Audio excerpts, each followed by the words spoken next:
Welcome to another episode of Tangential Thoughts Chat Show. I'm your chief, Jahara. And on this episode of Candle Talk, I'm going to be doing a reaction video to my friend's newly published book. All right, so I'm going to get my candles lit. And then I'm going to go through and read some of the favorite excerpts. Or just, it'll give you a little bit of part of the favorite excerpts. I can't give you the whole thing. You got to get the book for yourself. But I'm going to give you a little bit of my favorites. All right. And so I took the time yesterday to go ahead, read through. And while I was playing with my dog, Bailey. So I was playing fetch with Bailey. And while Bailey was going back and forth, I was reading through the book. And so I will say that it's a quick read. As you can see, it is thin, so you can get through it relatively quickly. And for the price, I love it. You know what I'm saying? The price, well, I caught it doing a pre-sale. It was $11.11. And so that was super hot. That was super cool. And so as I was reading though, a couple things caught my attention.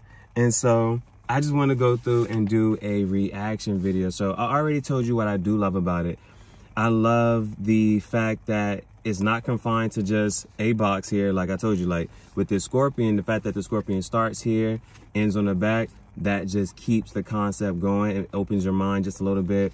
I liked how her signature is handwritten in there. And then I went and I just went down, I wrote down some of the things, some of the excerpts that I did like. So the opening, the way it started, it says, to anyone that ever wanted, needed closure, but didn't get it, write that shit out and move on.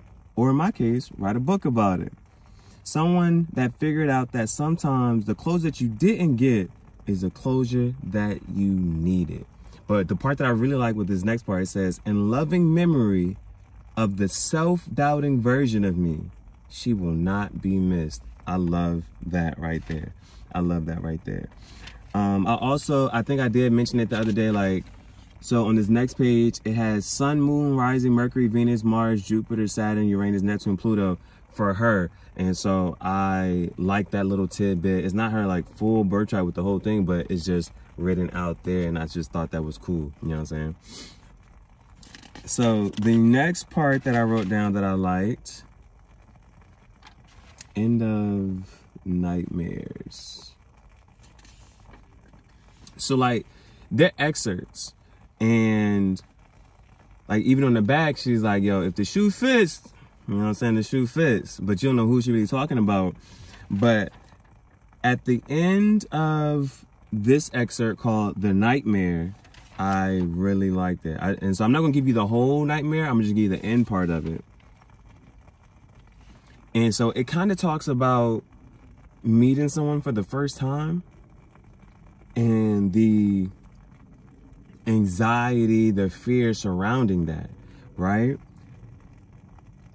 But I love these, hear these words. I'd give anything to go back to that day. My soul has experienced what it feels like to come in contact with its mate, and nothing comes close to that. I overanalyzed and I underestimated you. And so a lot of times, like, that's a question. It's an easy question, but it stumps a lot of people. How did we meet? When did we meet? What was going on? And so a lot of people don't remember, like, they don't remember that first encounter with someone. And this right there talks about, man, what if, and I'm just saying like a what if, right? What if you meet your soulmate?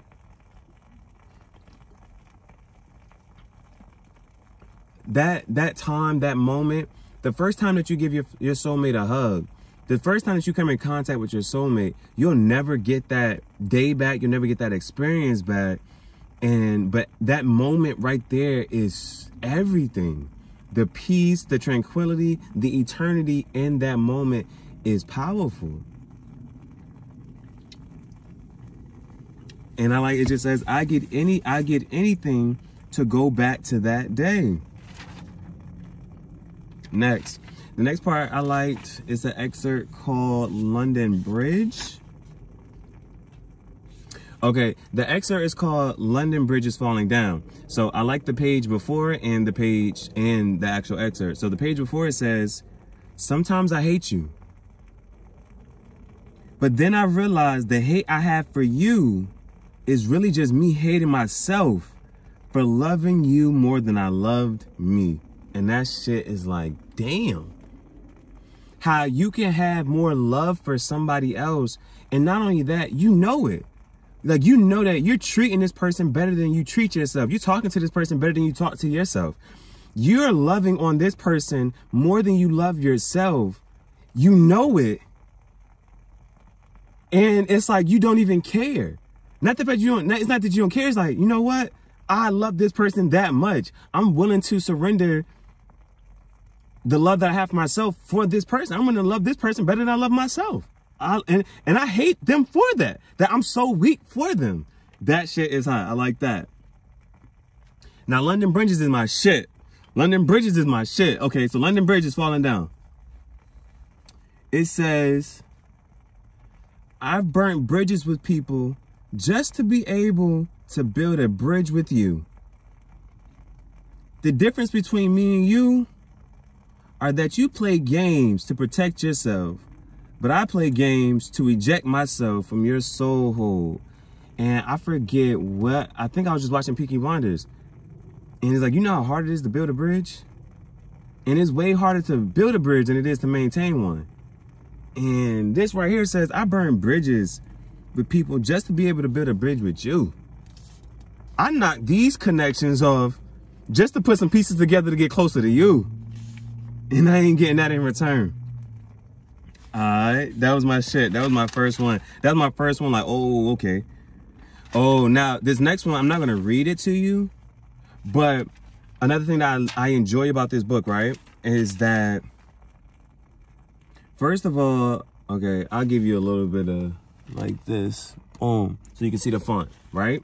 The font is that typewriter font. Sometimes, the majority of the times, but it changes font. And so there's this poem. This was the first one. I was like, oh shit, she putting different languages in this bitch. And so first of all, I thought that was cool, right? And then it was like on the very next page, oh shit, the whole shit in the whole fucking other language. And so what I ended up doing was I ended up taking my phone. And if you take your phone over, your phone's kind of already going to know it's looking at text. And if you hit those little 3 lines, if this have your iPhone, if you have an iPhone and you put the camera over top of some text like that, and then hit the lines, it'll translate it for you. And so this one was cool because as you see right here, it's in English. And then the rest of it is in, I'm going to assume, Japanese. But the page before it, it's the opposite. And so basically, they're the same poem. And it's just on this page, the title is written in another language. On the second page, the title's written in English, but the poem is written in Japanese, is what I'm assuming. And so and I knew that because I translated. I was like, oh, it's the same poem, but yeah. So I like that. That was different. That's just like what book is doing that? Like what book, you know, like you just sitting here reading it and then the font change. And then after the font change, it's a whole nother language. It's stuff like that. All right, next. Ooh, there's a poem called Delusional. It's delusional. Old school cassette tape was alright. Hold up. What? Delusional was the next one I wrote down. Now, I'm gonna have to give you all a delusional. Delusional is my second one. Delusional is my second one. And I'm not sure. Hold on. I'm gonna read delusional for you. Since when is it not okay for people to grow and change? You think because you made me in your image that I'm supposed to just stay the same? It's the audacity for me and the constant I know you that baffles me. I'm gonna pause right there because people will, like she kind of said, paint you in a certain way and then expect you to stay just that way and don't want you to expand, to grow. You know what I'm saying? There's like that one quote, it says, oh man.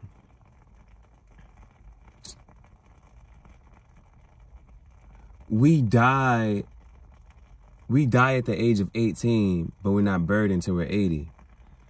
And how you can be 30, 40 years old living based off the decision that you made at 18. At 18, you was like, oh, I'm going to go be an engineer. You know what I'm saying? And it's just talking here. But, oh, I'm going to be an engineer. You decide that at 18, you go to college, you get your studies, be mechanical, electrical, whatever. And then now you're 40, 50 years old. You didn't spend a good majority of your life based off of a decision that you made when you was 18. Like, you never grew or never changed. You know what I'm saying? Like, but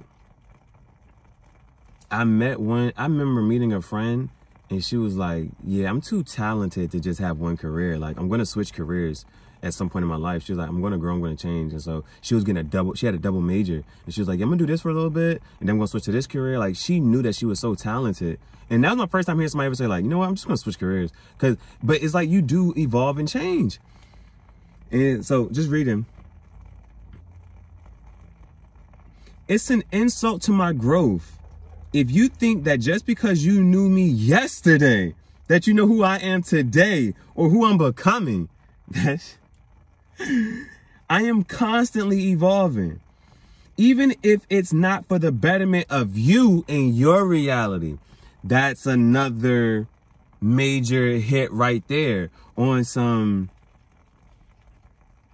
I'm living my life, and me staying stuck and stagnant in this one position makes you feel comfortable.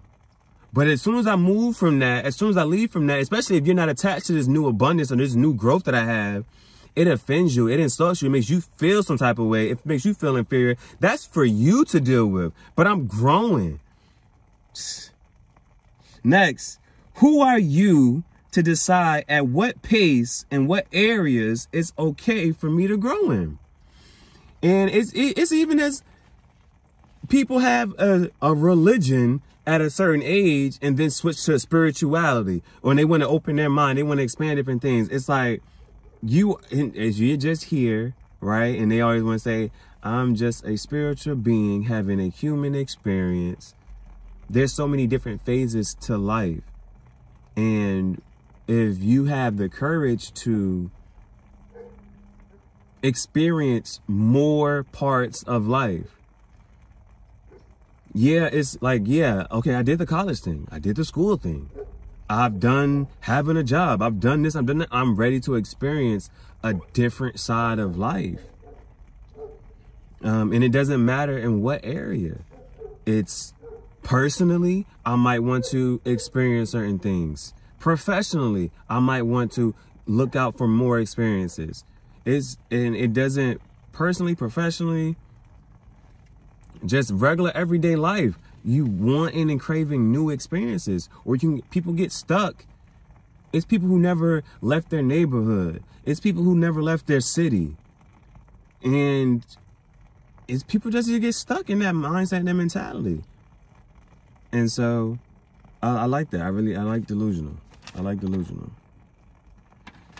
The next one, it was the end. It's one called Gatekeeper, the very next page. It's a word in here.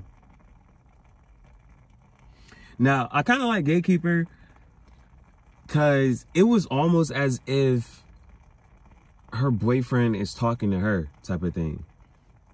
You know what I'm saying? That's what it would almost seem. It would seem like these words are what her boyfriend would say to her, like, yo, write this in there. This is my letter. This is my little excerpt to you type of thing. And it even got some, you know what I'm saying, Harry Potter references in here. Talking about the keeper of the key to her chamber of secrets. You know what I'm saying? Harry Potter references. It's like, that's cool. But there's a sentence that I liked.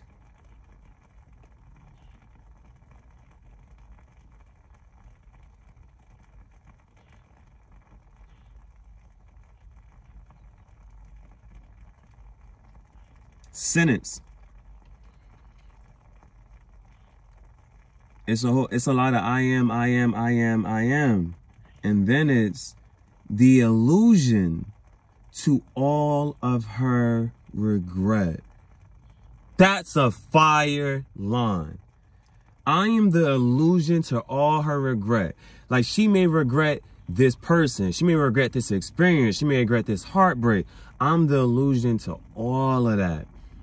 And she doesn't even, to the fact that she doesn't, to the fact that those experiences are just illusions because I exist and this is who I am to her. And she doesn't even think about those things. Like, could that stuff even be real? That's how she talks about some of this. It's like, it could just be a figment of my imagination. Or this happened in another past life. That's what it says on the back of the book, right? But I like that line. The illusion to all her regret. And then home.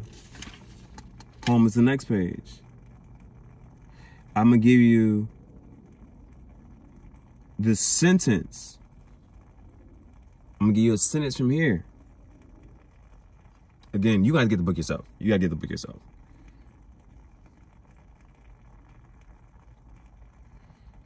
She starts off with, I've found. All right. The next sentence says, so if you continue that, I found memories in your voice and love through your eyes. The personification right there. I found memories in your voice. And to just think that when somebody talks to you, right? Just picture the sound of their voice making pictures that just illuminate things in your mind. And it's just like, yeah, when you talk, it brings back happy memories. Just hearing your voice. I found memories in your voice. That is tough. I like that line. And love through your eyes. And then the next one, the last one I rock with, you know what I'm saying? The last one I rock with, of course, is the artist. And that's because I'm an artist. And the line that I like from there is the very last line. Yeah. It says, you are the art beyond the artist. You are the art beyond the artist. I think any artist would appreciate that compliment. And just to say, you're the art beyond the artist. So yeah, there's me, but then my art is the extension of me, but making that me as well. Seeing my art as an extension of me, as an expression of me. And saying that that's me right there. Not me, the artist, the artist, the human being, but what I just did, what I created. That is a dope line to me. That's a dope line to me. And then I even, the very last, the way she ends the book is with her name. She tells you how to say her name and what does it mean. She tells you how to say her name and what does it mean. And I think that's super cool. And I could be wrong, but in college, that's not, I don't think, we didn't call her that. You know what I'm saying? And there's a lot of, I just love the beauty of this book. I really like this book. There's a lot of people of African descent. You know what I'm saying? There's Ghanaians, Kenyans. I remember I had a former student. His name was Oluwa Mayowa. And whenever he got to his name being called on the road, he would tell the teacher, and this is my first time in it, he knew his name, what he called it. He just call me Danny. Just call me Danny. And I'm like, where the heck does Danny come from? And I'm like, I'm looking at you, I said, tell me how to say your name. And I like the fact that in the back of her book, and even now she's embracing her name and her identity and who she is. And so I really like that, the fact she put that, this is my name, this is how you pronounce it, and this is what it means. And that's just embracing more of her identity. So I really enjoyed that. Now, so overall, oh, okay, so I have to give an objective opinion. Now, I told her that I'm not going to write in this book. I'm going to actually keep this in the box that it came in as a keepsake, because I told you I was reading the book as I was playing fetch with my dog Bailey. And so, of course, Bailey picking up sticks and stuff, and I said, oh, snap. You know what I'm saying? It get a little dirt. So my thing is, I would like to see another version of this book, and two things. I would like a hardback, possibly. That would be one step. And then like an inverted version of this. So this is white in paperback. So I would like to see a black hardback, I think, as an updated version to this book. I think, and I'm going to encourage her to write more, even do a second version of this, or just write another book, because I really did enjoy this. I really did enjoy this. And so this was awesome. So my overall rating, I'm going to give it an, I'm gonna give it an 8. I'm gonna give it an 8 for what I just said, because I would like a hardback and an inverted version, just because. But this right here makes it so much more exclusive, though. This right here makes the fact that it's white, you got to keep it clean. It's paperback, you got to make sure you got to keep it intact and in order. You got to cherish this. So that right there makes it super this and a third, and that right there just makes it that much more cherishable. And so that's what. But I would want. I need another one, but I need the updated version of this, and I want to read more. You know what I'm saying? I want to read more, so I want a black hardback longer copy. I want to read more. This was nice. This was dope. This was dope. So if you would like to get your copy, then I'm going to link her Instagram that you can DM and order your copy. And I caught this on the pre-sale, so you may not be as fortunate as me, but I hope you're able to get your hands on a copy. So this is my reaction to Excerpts from an Insomniac Scorpionic Mind by Miss Baseemah Paige. Definitely go make sure you go cop that up. Definitely make sure you go cop it. If you want the exclusive one, go ahead and copy it right now. But yeah.